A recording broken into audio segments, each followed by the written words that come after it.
Good Thursday afternoon. Welcome to a football show. Zach Lyons, Braden Gall, brought to you by Sinkers Beverages and the Kingston Group. D. Good afternoon to you as well, my friend. Jump into the comments. This episode on Thursday, prior to the Titans Thursday night game with the Pittsburgh Steelers, will function as an expectation setting for Will Levis, a preview of the match, but largely we're going to talk SEC football because guess what, boys? We're going to be back tonight on this very location here, Twitter, Facebook, YouTube, you name it. We're back tonight immediately following the game. Special edition, live Will Levis Part 2 reaction to the game against the Pittsburgh Steelers. So tune in tonight immediately following the game. Zach and I will be back right here. But this is going to function as your SEC preview because there are huge games coming up this weekend between LSU and Alabama, Missouri and Georgia, A&M and Ole Miss. And, of course, we'll set some expectations and get some receipts out there into the public world for the game tonight as we look ahead to Pittsburgh and Tennessee on a Thursday night. Sinkers Beverages, Kingston Group, you guys know the deal. Our two great and amazing local sponsors. Go support them. Join the in-crowd. Sinkers Beverages, of course. You can get to them. You can get to them on Uber as well. Just search their name, Sinkers Beverages, right there on Uber Eats, and they will deliver the booze tonight. If you're watching the road Thursday night game, they will deliver that booze, Zach, directly to your house. They'll drive so you can drink. And Bluegrass Beverages is on Uber Eats, I have discovered in our area. So there you go. There you go. Of course. Listen, I have not had a chance. And Kingston Group, of course, buildkg.com is the website. You guys know the drill with them. Nashville's locally owned custom home and remodeling firm. Go check them out. Okay, so quickly, guys. And by the way, I need football and other F words. Great episode this week.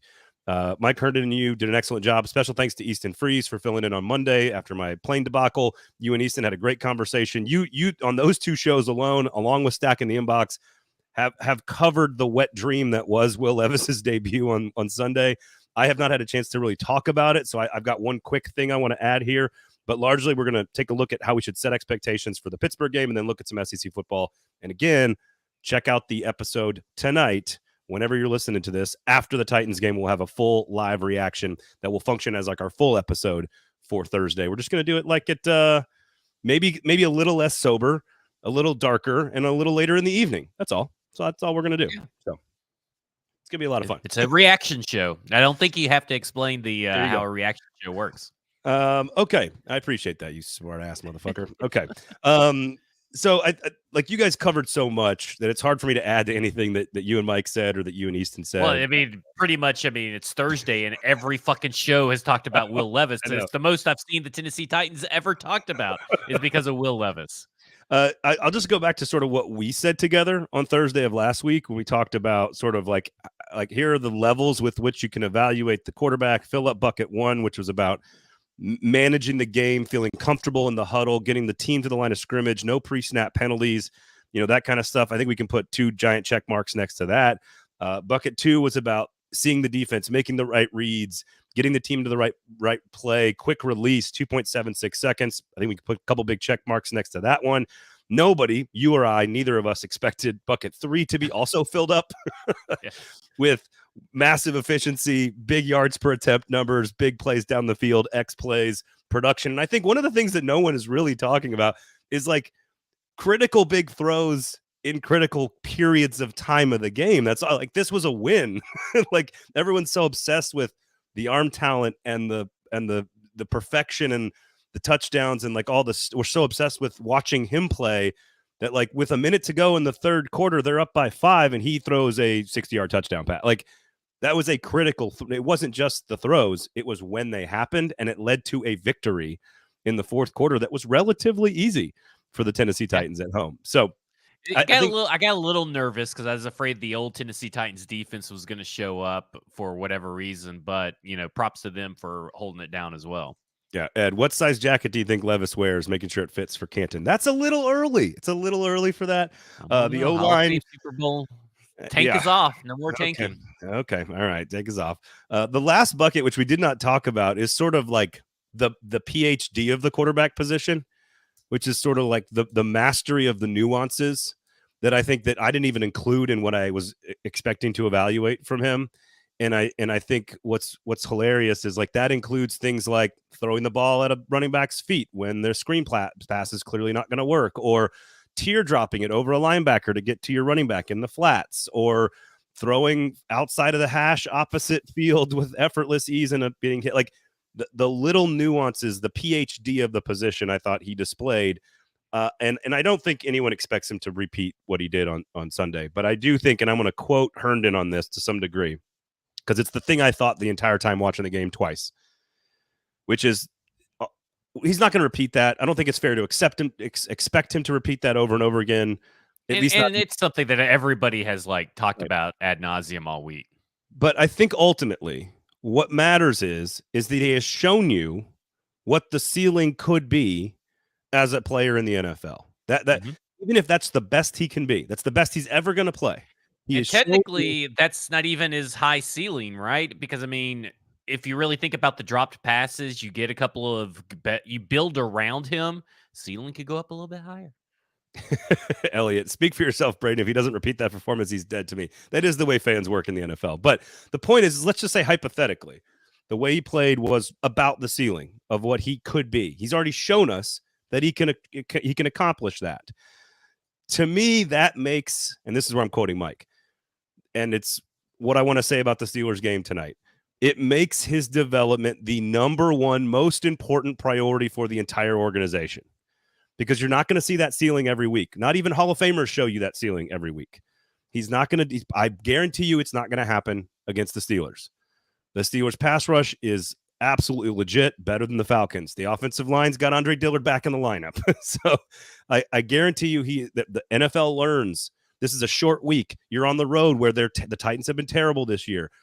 There's just so many reasons why this is a bad situation for Will Levis on Thursday night against the Steelers. So I want to set expectations for, even if he plays poorly, even if he shows you that he's a rookie, even if it's not a good game, you've already seen the ceiling. That makes his development the priority, which means I don't want to hear any talk after the game tonight when you guys come back to hang out with us. I don't want to hear any talk, if he plays terribly, about moving back to Ryan Tannehill. Because the development, and I don't think anybody's predicting him to play bad, by the way. I think it's just he's not going to play as good as Atlanta. I think that's the proper way to put it in perspective, because I see Green Thumb down here says, it's just too bad the Titans coaches do not know how to develop QBs. I think that's sarcasm. Maybe we'll wait until he plays tonight before saying he's going to play bad. Maybe he will, maybe he won't. I don't think necessarily he may not play bad. But I think expecting 4 touchdowns and however many yardage he got, I mean, he may still get that yardage depending on the game script or whatever. But this is just you're going to have a different game plan than what you had against the Falcons. Yeah, exactly. And I'm not even saying he's going to play poorly either. I'm saying if it happens, I don't want to hear people clamoring after the game or all week, this weekend until we come back on Monday, and people saying, maybe he's not ready yet. Maybe he's not ready yet. We got to go back to Tannehill. Gives us a chance to win the division. No, working on developing the guy who's already shown you that he could be it. He could be it. Based on what you saw Sunday, he's it. He could be it. And you got a schedule filled with defenses closer to the Atlanta Falcons than you do the Pittsburgh Steelers. Getting Will Levis ready to play week 1 of next year is the top. It's more important than making the playoffs right now. More important than wins and losses. I keep telling everybody, wins and losses do not matter. Because here's the thing, because everybody's kind of talked about well, isn't it wouldn't it be so Titans to go 7-9 or 7-10 or 8-9 and they miss out on a top 5 draft pick? Well, you know what that means is that Will Levis won a bunch of games or enough games to show you something, right? I mean, he's undefeated as a starter. The draft pick is nice, but isn't it what we've been saying all year long or for the last few years, that Tennessee Titans need to find the quarterback that can compete with these other guys and do things that these other guys can do that Ryan Tannehill can't? If that means that you have to pick 20 because Will Levis got you a bunch of wins and he looked good doing it, I'm taking it. I think that's a win. Yeah. I think that's a win for a season that had no glimmer of hope about it. So looking ahead to tonight, now quickly want to shout out to Easton. First of all, thanks for helping out on Monday. But they're going to be out at Boomba's Craft Pizza in Spring Hill tonight. They're going to do a show at 5:30, so make sure you check out that show. Also, watch party tonight for the game, so go out there and watch the game with them if you're down there. It's just a couple minutes, 20 minutes south of town. They're going to have merchandise, free food, all kinds of pizza, so check them out. They're a good spot for your pregame. Then, of course, watch the game and then come back to us for the post game. So there you have it. We got you covered. 440 Sports, Broadway Sports Media across the board. I just think tonight is I think it is a healthy, good thing that he is going to be facing a different type of defense on a short week on the road. It is all different. It's firsts for him and for what he's going to have to work through. I think the pressure is going to be there most of the game, which to your point means they have to change the game plan, which means they're going to have to do, I don't know if it's play action on first down, can't have the long developing routes. I don't know. The Steelers secondary is not exactly elite without Minkah Fitzpatrick, but Joey Porter Jr. is pretty solid. But largely their pass rush is the difference. They are going to be getting after his ass. So I ask you, Zach Lyons, what is the strategy, knowing that let's just assume that he is going to be under pressure most of the game. What is the strategy for allowing him to find success in those situations? First, let me say, Green Thumb puts up the only problem with not trying to win is jobs are at stake. I'm not saying that they shouldn't try to win. I am saying that if they don't end up winning, like that is not the priority. The priority is Will Levis, and nobody's job is at stake. I don't think anybody on this team is going to get fired unless they are abysmal and lose every game, which is I don't think was even before Will Levis was a possibility. Yeah. And I'm not saying that they shouldn't try to win. I just want to throw that out there. They should play Will Levis the rest of the way, and as long as he looks good or competent, from competent to good as a rookie with the problems that he had coming out, that is a win for the Tennessee Titans. Listen, Mike Vrabel gets into a meeting and goes, listen, here's the plan. We're going to start Will Levis and try to lose. Like that. That's not happening. That's not happening. No. I know people think that's what's probably happening. Is that's what he's rooting for in certain instances. No. That is not what this show is rooting for. This show thinks is happening behind the scenes. Listen, it's all about being quick. The Tennessee Titans have to do something they have not done all year that they told us all offseason that they were going to be, and not collaborate, but be quick and fast, decisive. Yeah. Pace of play is 32 in the NFL right now. From getting the ball to the snap, they are 32nd in the NFL, dead last. This is the worst that they have been, even under Todd Downing, through this many weeks of NFL play, under the Vrabel era. They have to get quicker. And the reason they need to be quick in this particular game is to tire out a pass rush defense, keep certain people on the field, and attack quickly a defense that has a secondary problem. They don't have a pass rush problem. They have a secondary problem. They have a linebacker coverage problem. Tajay Spears. I know the Tennessee Titans have a pass catching problem because Treylon Burks, unless it's a cheeseburger getting thrown his fucking way, he probably ain't catching it. Chigakonkwo, he's been terrible all season long, and he's got a rebound. But those are two guys that really could benefit. But I'm thinking Kyle Phillips. I'm thinking Tajay Spears. I'm thinking Derrick Henry. Lean on the run game. Do not put the burden and make Will Levis have to throw 35 times this game, because while I think he could do it, he's gonna have to make quick decisions. This is an opportunistic defense that you're facing. They are like top 10 in interceptions, top 10 in sacks per game. Like, this kind of stuff matters. They have 4 games out of the 7 that they have played where they have forced 3 or more turnovers. This is a game where you have, and they don't let you in the red zone very often. And when you get in the red zone, you're not scoring. So you have to play smart, sound, quick football, lean on your running backs, and then work play action off of it. But you got to have a healthy amount of play action, but not 58%. Because you're probably, because on those 58% dropbacks for play action, he's got over 3 seconds in time to throw, and they're going to be on his ass by then. So you're going to have to do everything quick. Maybe play action on a shotgun is better than play action under center.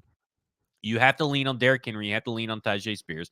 That is the way to attack this defense. That is the way to make sure that at least even if you guys lose, you protect your quarterback and put your quarterback in a situation where he succeeds and is asked to do something differently than what he did versus the Falcons. It's not those Will Levis succeeding and looking good and the Titans winning right now are mutually exclusive things. They can win because he looks good, but they can also lose while he looks good, and that's still a good thing. This is a mutually exclusive scenario that the Tennessee Titans are in. Yeah, the worst case is you have a game plan where he is holding on to the football too long and getting hurt. That's the worst case scenario. Is you need the reps really badly. So Stoney says, "Give me the Spears Phillips anytime touchdown parlay tonight." I'm not sure I'd do that because, as you pointed out, they are one of the best, if not the best, red zone defense in the entire NFL. The Titans have been one of the worst, if not the worst, red zone offense in the NFL. I think this is, if they score a touchdown on Thursday night, I think that's good. I think they can win the game with just a touchdown, potentially with a couple of field goals. This is about bend but don't break for both teams. The Steelers are not scoring a lot of points. They're banged up. Cody Pickett's banged up. Najee Harris has not been productive. Like, I know they've gotten Deontay Johnson back into the lineup, but like, this is a game that could absolutely be, like the Ravens game between Pittsburgh and Baltimore a couple of weeks ago, where it was like 10-10, like 13-13. So I'm not sure I'd be gambling on a lot of people getting touchdowns, but I agree with you. It screams short passing routes to the running backs, to the slot receivers, maybe the tight end. I do think the throw to Burks, I think people have been giving Burks a hard time for that. That was one of the best throws I think Levis made the entire game, was an incompletion, was that back foot throw on the smash route to Burks in between two defenders. I thought the defender knocked it away pretty well and made a good play. Yeah, but when you're a number one wide receiver, if you want to be considered a first-round draft pick, a number one wide receiver, you make that catch. You don't think A.J. Brown's making that catch? You don't think Justin Jefferson's making that chance? A lot of number one wide receivers are making that catch. And I understand that we're not supposed to think that he's a number one wide receiver anymore. But if that's the case, then you got to draw up different plays to give Treylon Burks the ball, because that was weak shit mentality and no toe drag swag on the other one. Just weak. Yeah, I think there's been plenty of weak ones. I give the defense a little more credit on that play than you do, and that's okay. That's okay. It was still a brilliant throw either way, we can agree on, from Will Levis. So we'll see what happens tonight. Again, we'll be back after the game to break it all down. I think expectations should be lowered. I think everyone has been saying that all week. I think going into it, like tempering expectations for the rest of the season, I think is okay. Let's see how he continues to add things to his game. It's all about, like we said last week, it's about getting better from week 1 to week 2. And that doesn't mean being better than 4 touchdowns in the numbers, because he's playing a different team in a different situation. When you are on the road on a short week against a good defense and a good pass rush, you have to define success and growth in a different way than you do at home in the most beautiful uniforms the team has ever worn against the Atlanta Falcons. So I just think you have to define success differently, lower your expectations. And then again, if this guy is, if he's like 11 of 20 for 128 yards and 1 touchdown and they win the game 17-13 and he has no interceptions and takes 1 sack and gets the ball out quickly, that would be a huge success. So it's all about how you define success in the game against the Steelers this evening. So a win or loss, depending on how Will Levis looks, a win or loss does not dictate the success of Will Levis. And quarterback wins aren't a stat. Agree. And worst possible performance he could put forth, he gets sacked 4 times, throws a couple of interceptions, strip sack, fumble. It's still, I do not want to hear about Ryan Tannehill being the starting quarterback. What Ryan Tannehill is, probably will, because Vrabel will probably put him in. What Ryan Tannehill is right now moving forward is a really great veteran presence backup for the team. That's what he is. That's what he is for every day moving forward until the end of the season, to which he is no longer a part of the team. But listen, he's great. He's great to have. If Will Levis puts up a performance that he did on Sunday against the Steelers defense, first off, Kenny Pickett won't be able to keep up. Second off, no, he won't. It will be so fucking impressive that I'll likely have to buy an Oilers Will Levis jersey. Like that's how much I would. 2 games in. 2 games. Because I would just be. If he would have exceeded expectations at that point. Like at that point, you've exceeded any expectations in 2 games that I had against a moderately average NFL defense to a moderately solid, a little bit above average defense. So I don't know, You do that back to back on a short week in Pittsburgh. You duplicate that performance, Okay, all right. and you got. I mean, that's fucking The impressive. the That is the more only impressive than what any rookie quarterback has done in a very long time. I can't disagree with you, and by no means did any human being on planet Earth say that that's what Will Levis was going to do in his debut. But Well, some Kentucky fans probably there's one thought tiny about it. victory lap. One tiny victory lap, though, because I do believe I was probably higher on Will Levis than everybody else that I work with. And Sinkers Beverages Kingston Group are our two great and amazing sponsors. So you can't interrupt me when I'm talking about Sinkers Beverages and the Kingston Group. But I believe Mel Kiper, and we played the clip on the show, that all the things that he saw at Kentucky, all the tools, the toughness, the way the people liked him in the locker room, and the things that made him, that, you know, Peyton Manning says he's built out of a laboratory, all the things that we did say on this show, that the reason Mel Kiper took the injuries from his final season at Kentucky out of the evaluation and looked at his evaluation the year before when he played for Liam Cohen, and there are a lot of things on that film that are very, very impressive. That part of it, the skills, absolutely, we said it on this show. Mel Kiper said it on my show, and I've said it on this show. The skills are all there. Can he put it all together? We have no idea, and I'm not going to take. And there's no way one game can prove it. But all that And I stuff, will say this. all that stuff that made him a top 10 pick, that made him drool by the scouts, that made him better than Hendon Hooker, all those things, all that shit was real, and all that shit was right. I think that all that shit was right for one game. I mean, the story is not written yet. Of course. But I will say this. I think that he landed in a good spot, and I think Charles Robinson put it in perspective best, is that he landed somewhere that they try to put ego to the side, and he thinks that Mike Vrabel was probably the best coach for Will Levis, because you've seen people like Baker Mayfield go to the Browns and just get that's terrible it combination. just goes crazy, right? We've seen that. We've seen that with Jamarcus Russell to the Raiders. We've seen it, Johnny Manziel to the Browns. We've seen just these people with maybe egos or something like bad attitudes go to places that let that bad attitude just kind of fester and progress and get worse, and then that quarterback's out of the league. Now, Baker Mayfield's found a good place in Tampa, but it's up and down because he's just not talented. I think that the way that the Titans and Mike Vrabel have tempered expectations from Will Levis, have handled his progression and everything, I think that has a lot to do and help with his ability that we're seeing be put on display. Like, I just think that the staff deserves a lot of credit, but also Will Levis, because he's following the staff's direction. And I really enjoyed the Nickelodeon slime video. Like, Will Levis is just a likable guy. And that's the thing that I think we tried to explain through the scouting process, was that, like, his teammates love him.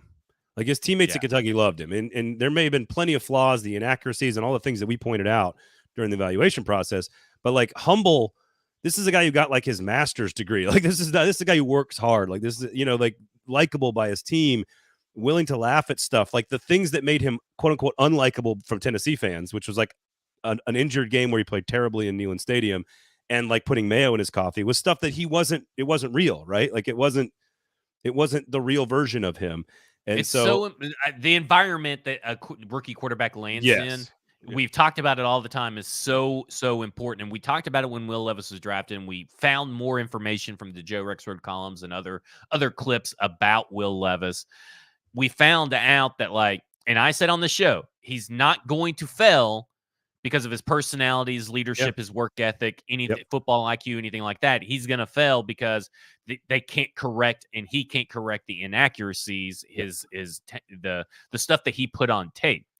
And I think that you're seeing it kind of with this draft class, right? Like, Bryce Young is not in a good situation. He's not in a good system for him. Frank Reich has given play calling off, and he starts looking good, but we'll see how that works. CJ Stroud lands with a good coach within a good organization that is on the rebound, and I can't believe I'm saying that about the Texans after how they've handled the last 4 years, but credit to D'Amico Ryans, Bobby Slowick. They hired good people. One's a good one for Will Levis. And Hooker's a good one for Detroit as far as situations go. And I think that Anthony Richardson, the Colts, is a little bit – I'm 50-50 there, because I feel like the way that he plays football and that turf and shots that he takes in that turf in Lucas Oil Stadium, and I think that they want him to be Jalen Hurts, which is fine. I just think that if he's already getting injured now, that may have not have been an entirely good situation because of the environment, not necessarily because of the coaches and staffs and stuff. Yeah, no, I think all you have to say is like, Johnny Manziel and Baker Mayfield went to Cleveland and didn't succeed. It's like, oh, that's all you need to say. Like that sentence is how the explanation of two guys that need like Bill Belichickian levels of structure, and they went and got the exact opposite, where like the inmates run the asylum and they failed miserably. And I totally agree. I just think the thing that made him the top 5, top 10 caliber pick in the evaluation process are the tools. And on Sunday, the reason Josh Allen comparisons are flying all over the internet right now is because the tools were so obvious to everyone except for Tennessee Volunteers fans, apparently, that like that's why he was thought of the way he was. Now, it doesn't mean he's going to be successful. It's just one game. Let's see what he does against the Steelers.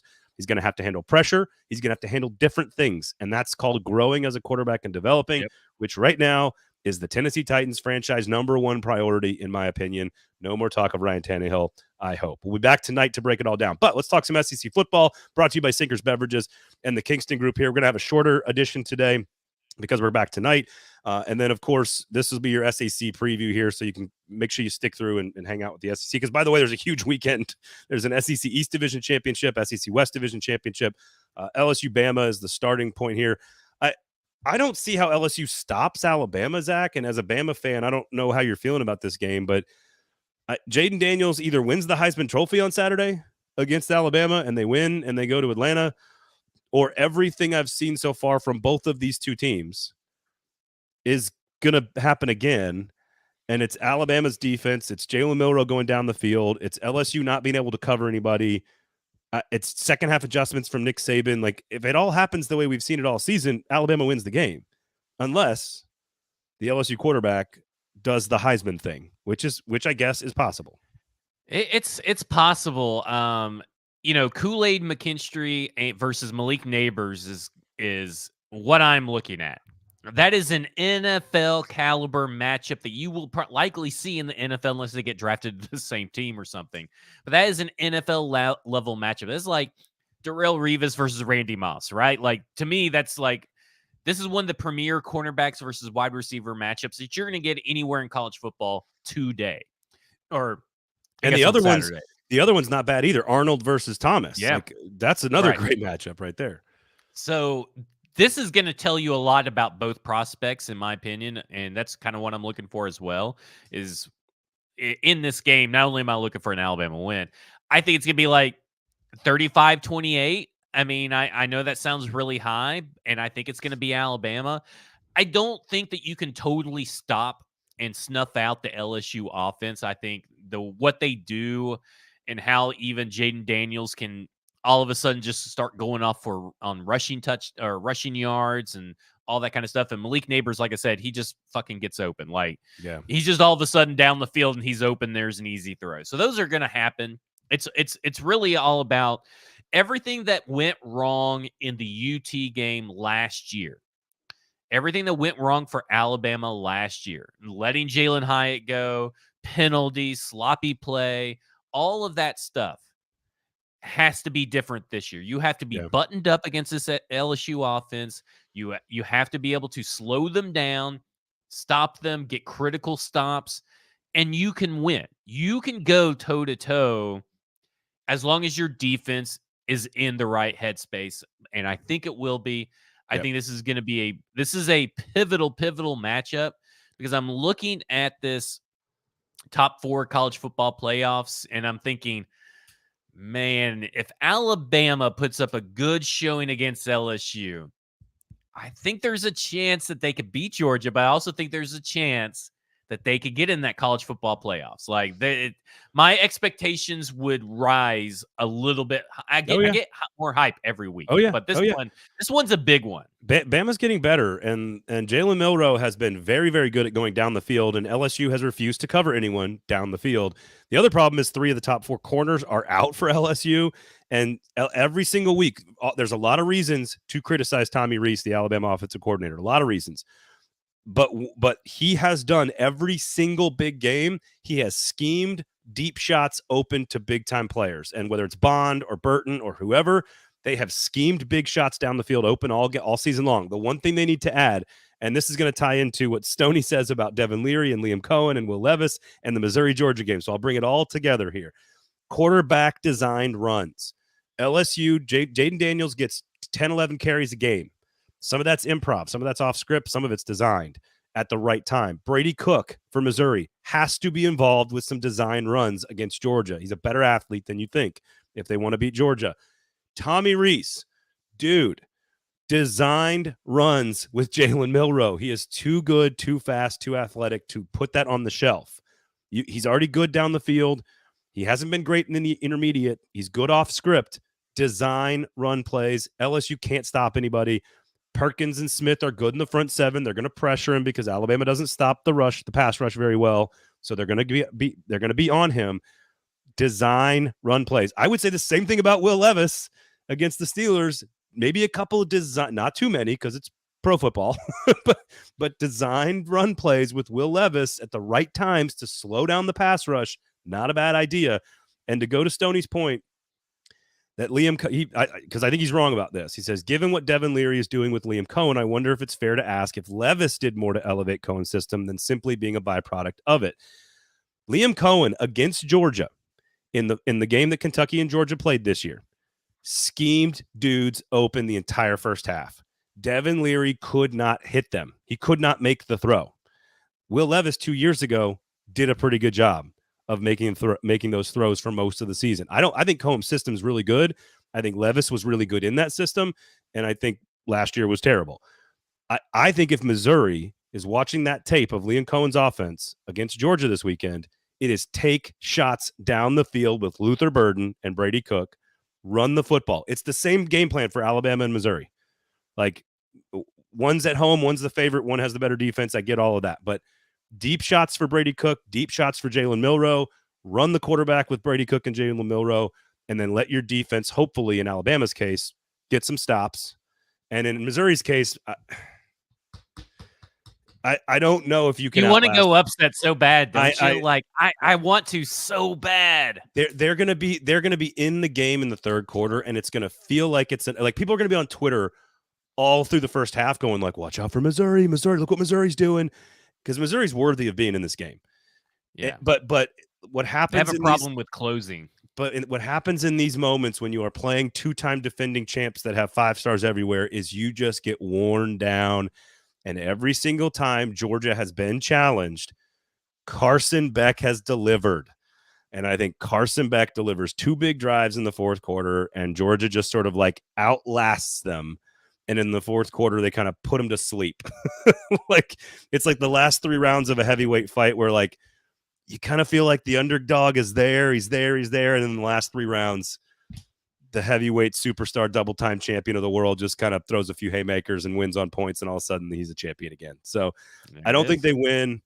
I think Bama defense gets a couple of stops, which is why I say the only reason Bama loses is if Jayden Daniels does the Lamar Jackson thing. If he goes for like 470 yards and, 4 touchdowns, and he has crazy plays, and like he wins the Heisman Trophy on Saturday night. Like, that's the only way LSU wins, in my opinion. So I'm taking Bama and Georgia, which I know is boring. Also, keep an eye on that Ole Miss game. Ole Miss has 1 loss. Top 10 team hosting A&M, only a 3-point spread. So there's a reason Vegas kind of likes A&M to play well in that game. So keep an eye on it. By the way, Ole Miss will play Georgia next week. So it's big time stuff in the SEC this weekend as well. So that was your SEC preview, brought to you by Sinkers Beverages and the Kingston Group, of course. Enjoy the Titans game on Thursday evening. You got Stack in the inbox. You got football and other afterwards. Make sure you check out Boombah's Craft Pizza down in Spring Hill, of course, with the Hot Read podcast. That'll be live at 5:30. And then they're going to have their watch party with free food. There's some free food. They're giving away free food. Come on. Just go down there and swing down there. I know Elliot said he's going to be down there as well. And then we will talk to you guys immediately following the end of the Titans and Steelers game on Thursday night, our first ever live reaction show, I guess. So there you go.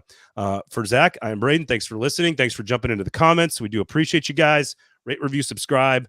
You got game previews for other SEC games across the 440 Sports YouTube page as well. I think that's everything. Zach, I'll talk to you tonight. We'll talk to you guys later. Enjoy the game. Peace.